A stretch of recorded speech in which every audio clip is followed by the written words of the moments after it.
Queridos irmãos e irmãs no Senhor Jesus Cristo e todos os visitantes que estão presentes conosco nessa noite, a graça e a paz do nosso Salvador Jesus Cristo. Vamos abrir a palavra de Deus na carta aos Hebreus, capítulo 5, vamos ler os versículos 1 a 10, assim diz a palavra do Senhor.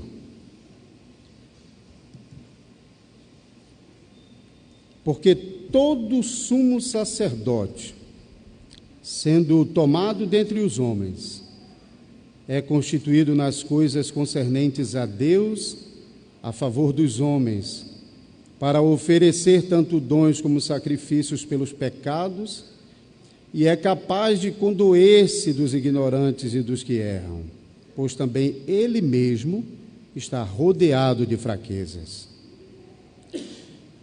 E por essa razão deve oferecer sacrifícios pelos pecados, tanto do povo como de si mesmo. Ninguém, pois, toma esta honra para si mesmo, senão quando chamados por Deus, como aconteceu com Arão. Assim também Cristo, a si mesmo não se glorificou para se tornar sumo sacerdote, mas o glorificou aquele que lhe disse: Tu és meu filho, eu hoje te gerei. Como em outro lugar também diz: Tu és sacerdote para sempre, segundo a ordem de Melquisedeque. Ele, Jesus, nos dias da sua carne, tendo oferecido com forte clamor e lágrimas, orações e súplicas a quem o podia livrar da morte, e tendo sido ouvido por causa da sua piedade. Embora sendo filho, aprendeu a obediência pelas coisas que sofreu. E tendo sido aperfeiçoado, tornou-se o autor da salvação eterna para todos os que lhe obedecem. Tendo sido nomeado por Deus sumo sacerdote, sumo sacerdote, segundo a ordem de Melquisedeque. Amada congregação do Senhor Jesus Cristo, Jesus é o maior exemplo de piedade. E esse tema veio de vocês mesmos. Mas Jesus não é um mero exemplo de piedade para ser imitado. É mais do que isso.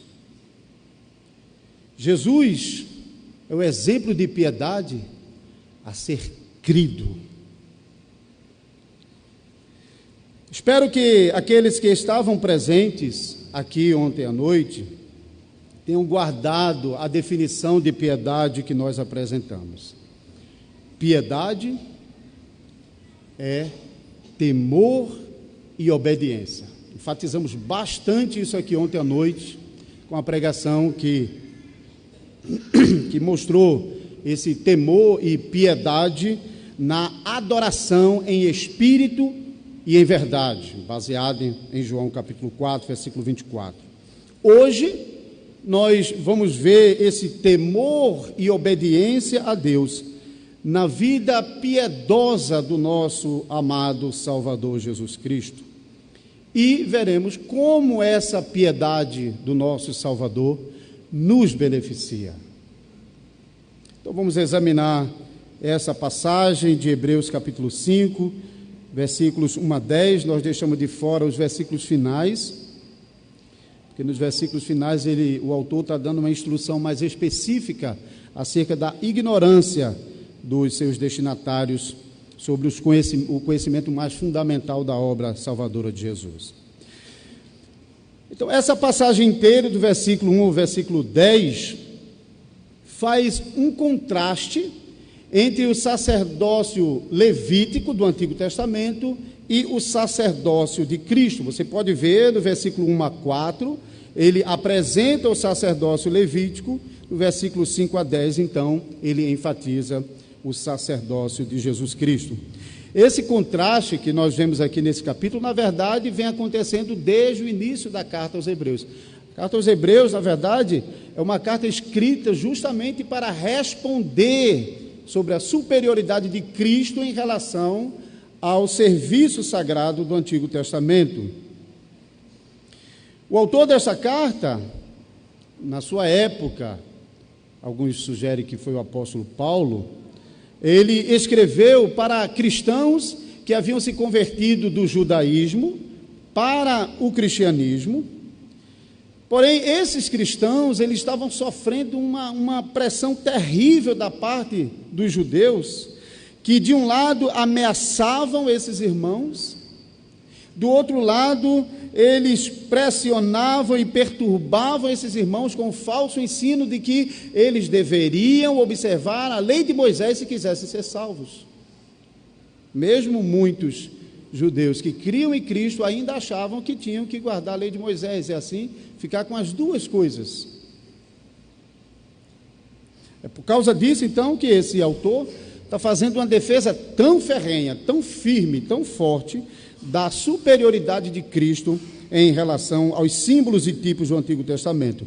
Ele vem fazendo isso desde o início da carta. O capítulo 1, por exemplo, você pode ver o autor apresentando a divindade do Cristo Messias. No capítulo 2, ele mostra a perfeita humanidade desse Salvador e assim esse Deus homem, ele é colocado como superior a todas as criaturas, porque ele é o Filho de Deus. E ele é superior mesmo a Moisés, que era servo de Deus. Então, o Cristo Jesus é o Filho de Deus, superior a Moisés, que foi servo fiel ao Senhor na antiga aliança. Agora, no capítulo 5, o autor mostra a legítima vocação do Senhor Jesus Cristo como sumo sacerdote superior aos sumos sacerdotes do Antigo Testamento. O que fazia para que uma pessoa fosse escolhida como sacerdote no Antigo Testamento? O que era preciso para ser um sacerdote e também para ser um sumo sacerdote na Antiga Aliança? Então, os versículos 1 a 4, o autor nos dá a resposta a essa pergunta. Durante o Antigo Testamento, o sumo sacerdote era o grande responsável pelo serviço sagrado mais especial e liderava os principais serviços no santuário e fazia isso em favor dos seus irmãos. No Antigo Testamento, o sumo sacerdote funcionava como um tipo de salvador, ou seja, ele realizava os serviços sagrados mais importantes, ele era responsável pelas ofertas voluntárias e de gratidão e, particularmente, ele realizava os sacrifícios mais importantes que apontavam para a remissão dos pecados dos seus irmãos. Essa especialidade do serviço sagrado que o sumo sacerdote realizava no Antigo Testamento não significava de jeito nenhum que o sumo sacerdote fosse alguém superior a seus irmãos. Ele não era escolhido como sumo sacerdote porque ele não tinha pecado, de jeito nenhum. Na verdade, o sumo sacerdote, ele deveria compartilhar nos pecados dos seus irmãos. O sumo sacerdote deveria, inclusive, compartilhar dos pecados mais chamativos, porque eles deveriam se condoer com seus irmãos quando seus irmãos caíssem nesses pecados. Por isso, ao mesmo tempo que o sumo sacerdote tinha que realizar inúmeros sacrifícios em benefício de seus irmãos pecadores, ele tinha que oferecer sacrifício por ele mesmo, como pecador que ele era. O sumo sacerdote também compartilhava em todas as fraquezas dos seus irmãos, especialmente a morte. O número de sacerdote precisava ser muito grande. Se você ler em Crônicas, capítulo 24, você vai ver que o número era tão grande que eles foram divididos em 24 turnos, para que de 15 em 15 dias um grupo de sacerdotes estivesse em Jerusalém oficiando os trabalhos no santuário sagrado. Esse número grande era necessário porque todos os sacerdotes eram impedidos pela morte de continuar realizando o seu trabalho.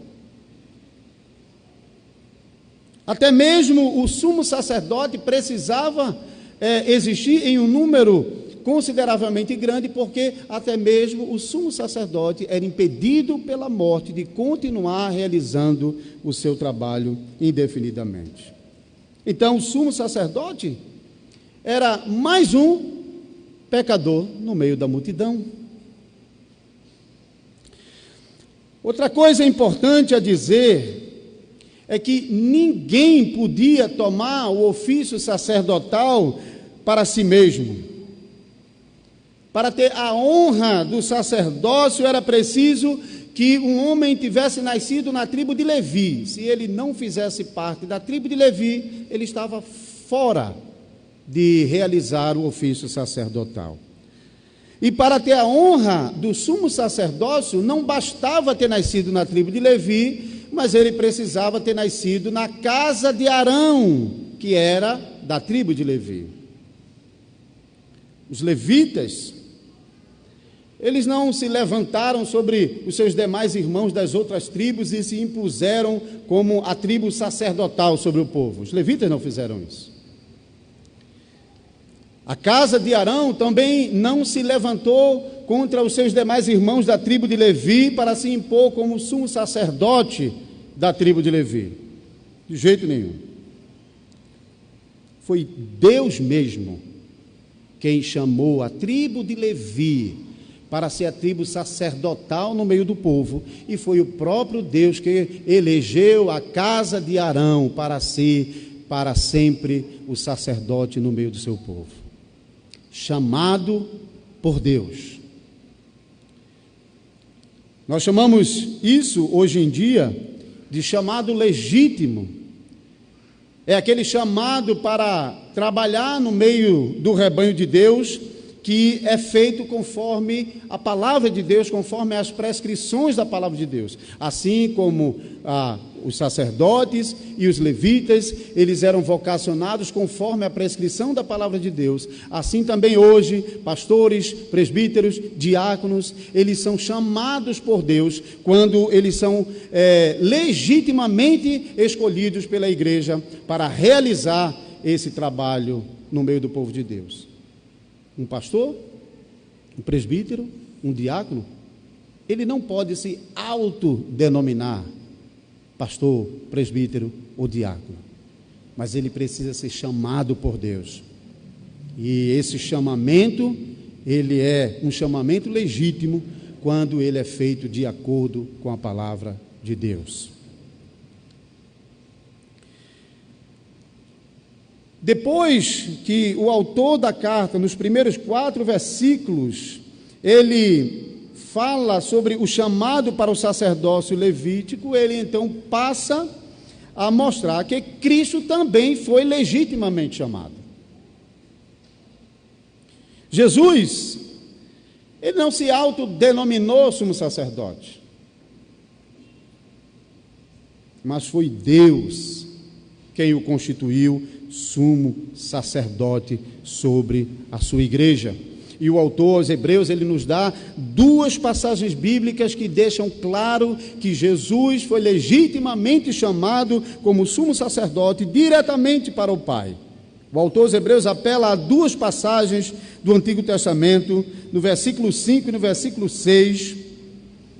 No versículo 5, a primeira passagem que o autor apela é para o Salmo 2, versículo 7, Tu és o meu filho, hoje eu te gerei, te nomeei, te apresentei publicamente. Esse versículo serve para fazer uma declaração pública de Jesus como o Messias, o ungido prometido à casa de Israel. Mas a segunda referência, no versículo 6, tu és sacerdote para sempre, segundo a ordem de Melquisedeque. Essa referência, ela complementa a primeira e tem uma dupla função. Além de declarar que o Messias é Jesus, e de declarar esse Messias como sumo sacerdote. Ele está citando o Salmo 104, que declara que o sacerdócio de Jesus não é segundo a ordem de Levi, mas é conforme uma ordem diferente e superior aos sacerdotes que existiam em Israel. Então, o sacerdócio de Jesus não está ligado com o sacerdócio de Levi. E há uma razão simples para isso. Ele era da tribo de Judá, uma tribo a quem não foi atribuído o sacerdócio. Mas Jesus não é apresentado aqui como mais um dos sumos sacerdotes segundo a ordem de Levi e a casa de Arão, mas segundo a ordem de Melquisedeque. Mas tem uma outra coisa ainda bem especial aqui, porque Jesus, ele é nomeado segundo a ordem de Melquisedeque, mas Jesus é maior do que o próprio Melquisedeque. E como é que nós podemos perceber isso? Nunca na Bíblia Melquisedeque é chamado de sumo sacerdote. Ele era um sacerdote de uma ordem, o qual o grande sumo sacerdote que viria a ser revelado é o Senhor Jesus Cristo, superior ao próprio Melquisedeque. Eu não vou continuar falando sobre a ligação de Jesus com Melquisedeque, porque o próprio autor da carta não faz isso, ele deixa para falar e explicar mais sobre Melquisedeque no capítulo 7. Então isso ficaria para uma outra pregação. Por agora, o que é importante para os irmãos e irmãs observarem é que Jesus foi chamado pelo próprio Deus, ele não se autodenominou sacerdote, e que o sacerdócio que ele realizava era um sacerdócio diferente e superior aos sacerdotes do Antigo Testamento, o sacerdócio levítico. Essas duas coisas, então, devem continuar em nossa explicação. O sumo sacerdote Jesus, ele é de uma ordem diferente do sacerdócio levítico, de uma ordem superior ao sacerdócio levítico, a ordem de Melquisedeque, da qual ordem ele mesmo era o sumo sacerdote, que agora é manifestado ao mundo.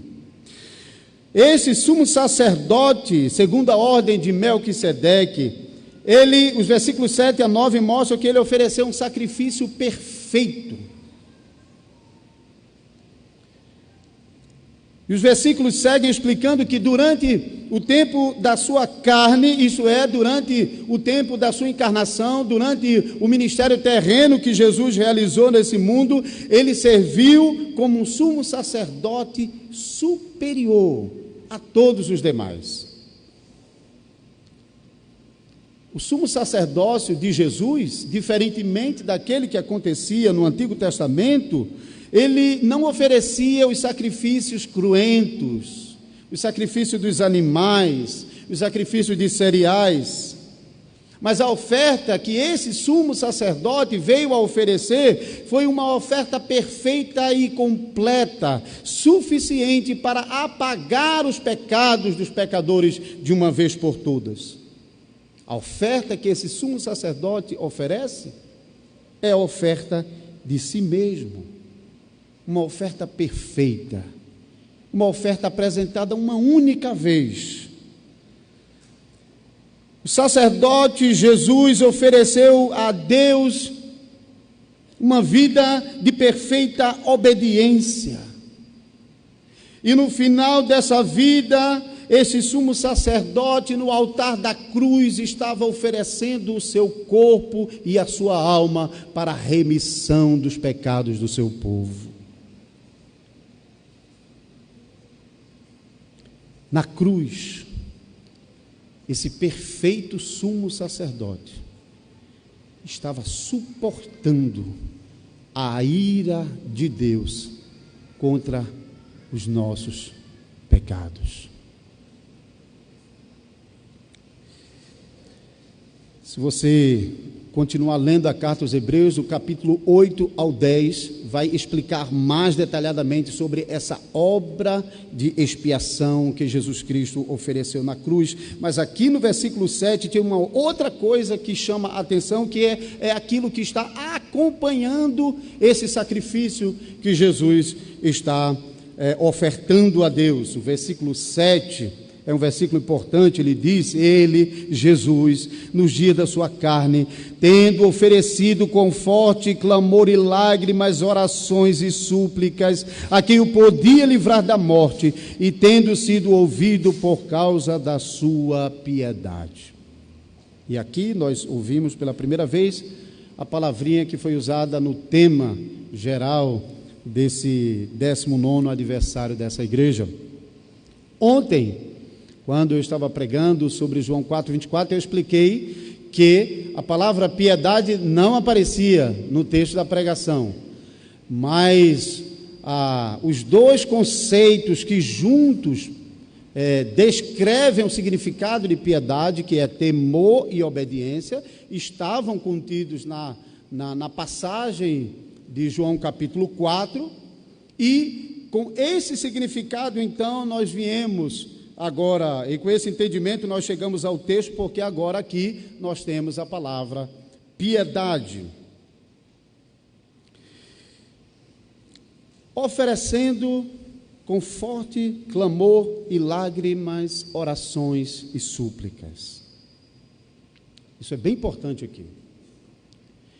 Orações e súplicas eram as intercessões desse fiel sumo sacerdote que nós temos em nosso favor, para que ele, como o escolhido sumo sacerdote que haveria de interceder por nós, não falhasse na sua jornada, porque se ele falhasse, não estaríamos aqui.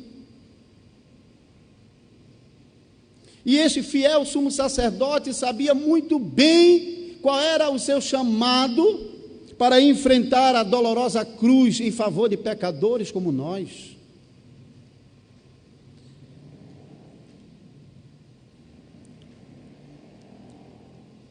Esse sumo sacerdote, ele sabia que ele devia permanecer fiel, apesar da angústia e da tentação que ele enfrentou, especialmente nos últimos momentos da sua obra sacrificial nesse mundo. Orações e súplicas.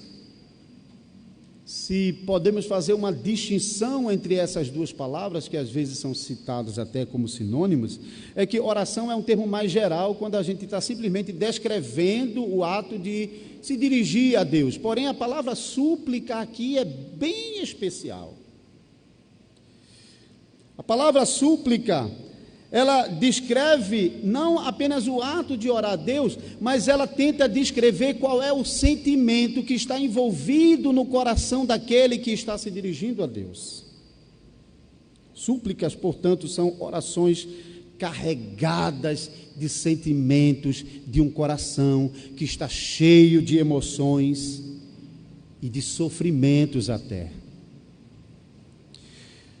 As duas palavras que são usadas aqui para oração e súplica, curiosamente, não são as palavras mais comuns no Novo Testamento. São palavras realmente especiais. E elas descrevem bem esse forte clamor e lágrimas que acompanhavam essas orações e súplicas.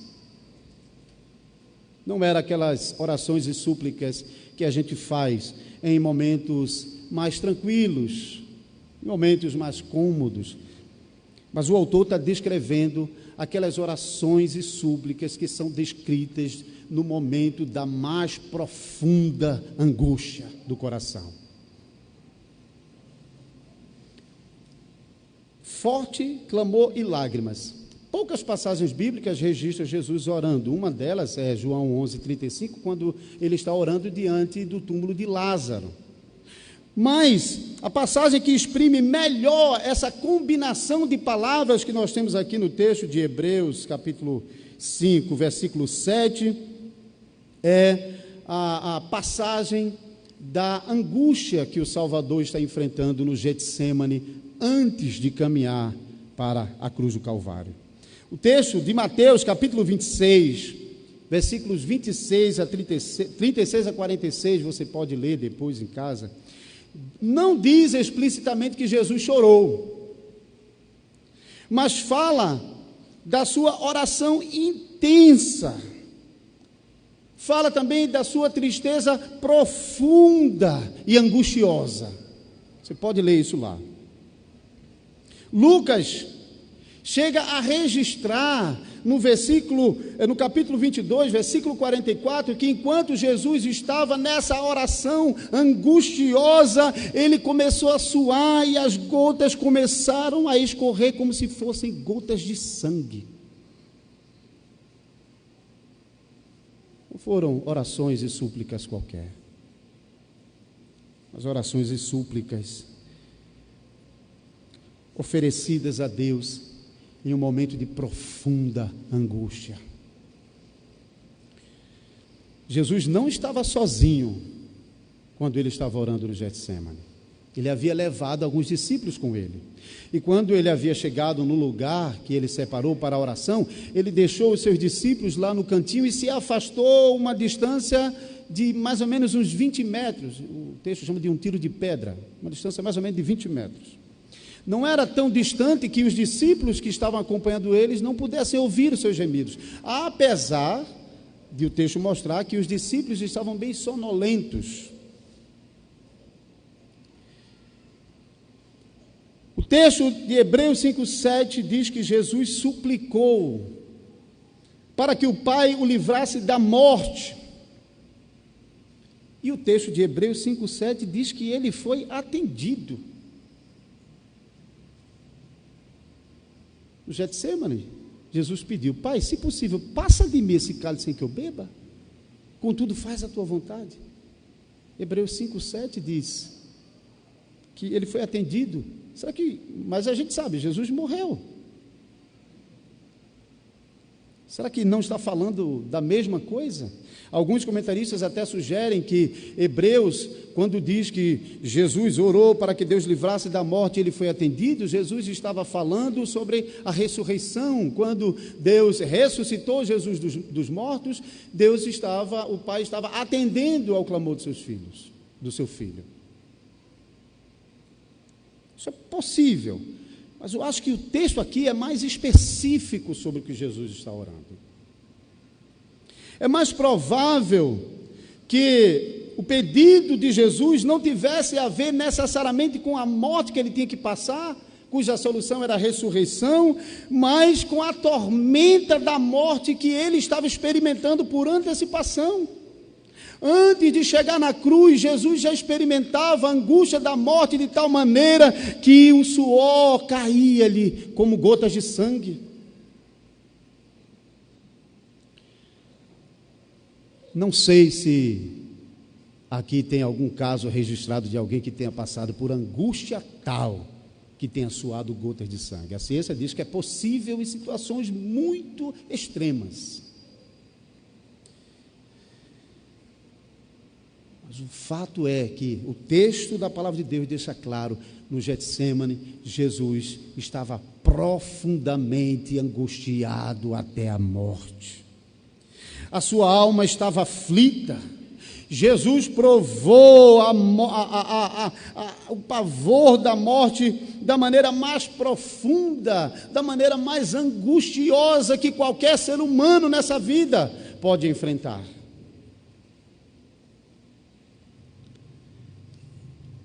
Essa angústia da morte era uma tentação muito forte, até mesmo para o Salvador. Uma tentação para fazê-lo desistir do caminho que já estava traçado para ele até a cruz. Eu duvido muito que qualquer de nós, enfrentando aquela angústia, não tremeria na base e não procuraria voltar atrás, como os discípulos de Jesus fizeram. Nem o Salvador escapou do tremor de suas pernas no momento mais angustiante. Hebreus diz que ele foi tentado em todas as coisas, sem pecado, mas ele foi tentado. E isso era muito importante para o papel sumo sacerdotal que Jesus estava realizando. Por isso, na vida de vocês, para obedecer a Deus e seguir o caminho que Deus tem proposto para cada um de vocês, estejam prontos para sofrer. Quem quiser obedecer a Deus experimentará sofrimentos nessa vida. Quem quiser ser piedoso enfrentará sofrimentos nessa vida.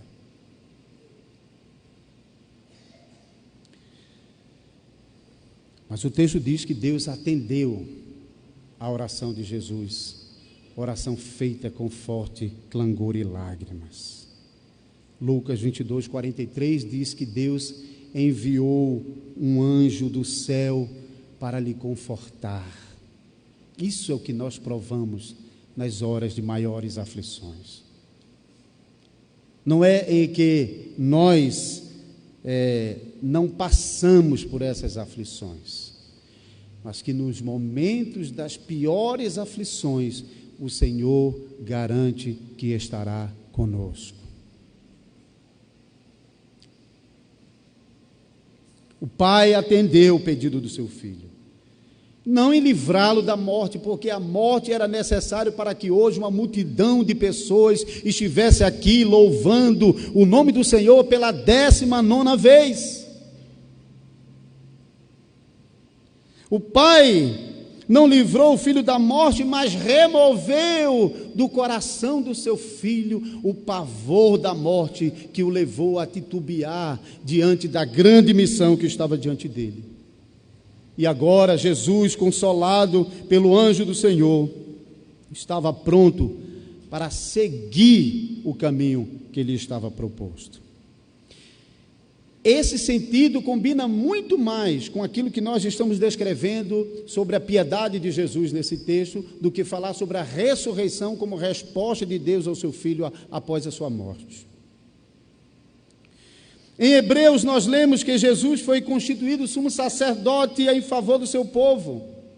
Ou seja, Jesus tinha que ser mais um do povo. Jesus tinha que ser um como nós.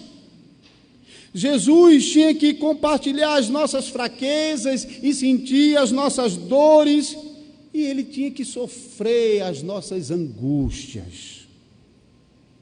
E ele faz isso da maneira mais profunda que nós podemos provar. Hebreus 4,15 diz: ele foi igual a nós em tudo, exceto que ele não provou pecado, ele não cometeu pecado. Assim, a palavra piedade que aparece no final do versículo 7 resume nesse texto a obediência de Jesus, a obediência temente a Deus, para cumprir o propósito que Deus havia proposto para o seu filho.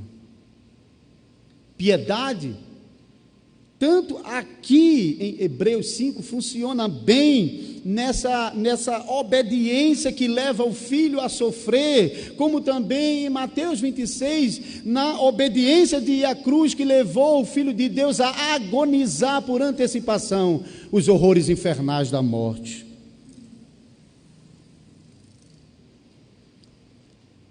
Por trás da palavra piedade, nós temos a palavra medo. Essa é a palavra por trás da palavra piedade. Medo. Mas ela está combinada com outra palavra que significa bom. Medo, bom. Esse medo bom, a palavra eusebeia, ela não está falando daquele terror que apavora o coração de um reprovado, mas ela está descrevendo aquele temor bom que está no coração dos piedosos e de coração desejam em amor obedecer à vontade de Deus em tudo, ainda que essa obediência inevitavelmente o leve ao sofrimento. Por causa de sua piedade, o autor diz no versículo 7, por causa da sua piedade, por causa do seu temor piedoso, por causa do seu desejo de querer fazer a vontade do Pai Celestial, Jesus foi atendido naquilo que orou ao Pai. Ele foi vitorioso na sua caminhada até a cruz, ao ponto de enfrentar a morte por cada um daqueles que temem o seu nome. A obediência de Jesus foi provada em meio aos sentimentos mais profundos.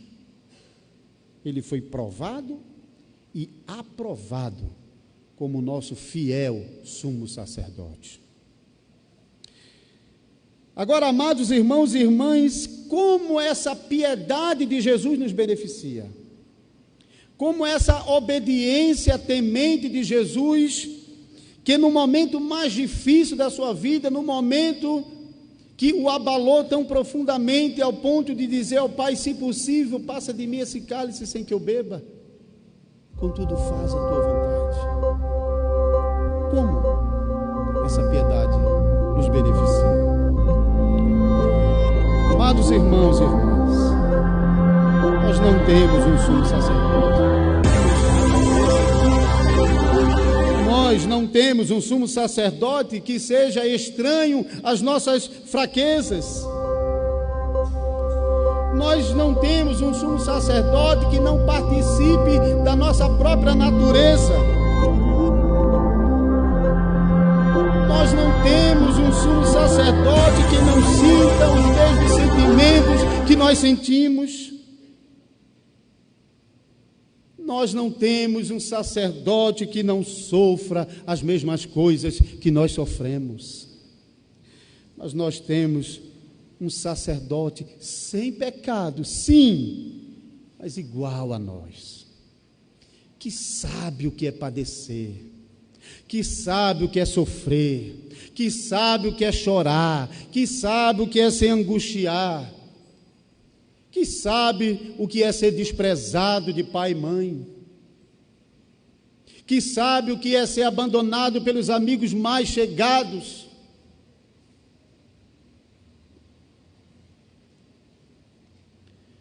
Nosso Salvador Jesus, o nosso sumo sacerdote Jesus, venceu, e agora Ele está no céu, à direita do Pai, de onde intercede dia e noite por cada um dos seus filhos que ainda peregrinam nesse mundo, que ainda tem de enfrentar dores, sofrimentos, angústias, tentações, abandonos, frustrações, medos,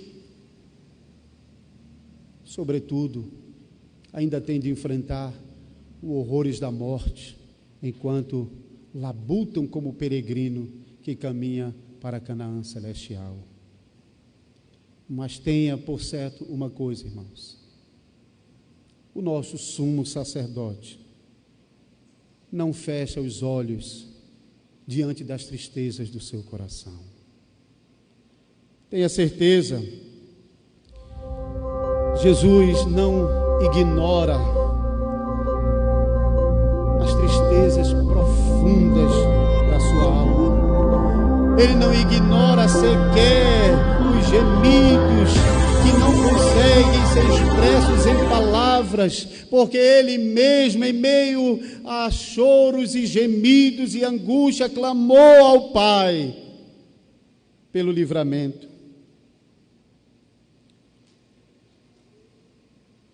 Jesus não abandona você, porque Ele já provou o abandono do Pai na cruz para que você nunca mais fosse abandonado. Jesus já provou a morte para que você não sofresse eternamente os horrores da segunda morte.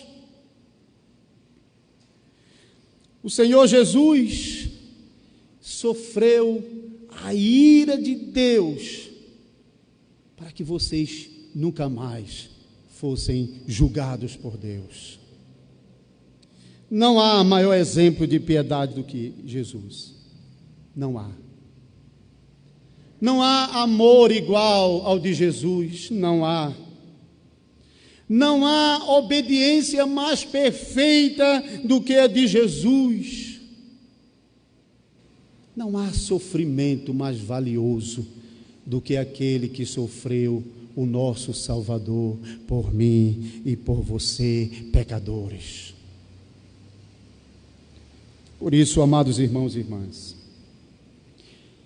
saiam daqui seguros, certos de que o sumo sacerdote Jesus, por sua perfeita piedade, por sua obediência amorosa ao Pai, ofereceu um sacrifício perfeito que garante a todos os crentes piedosos a salvação e a vida eterna. Amém.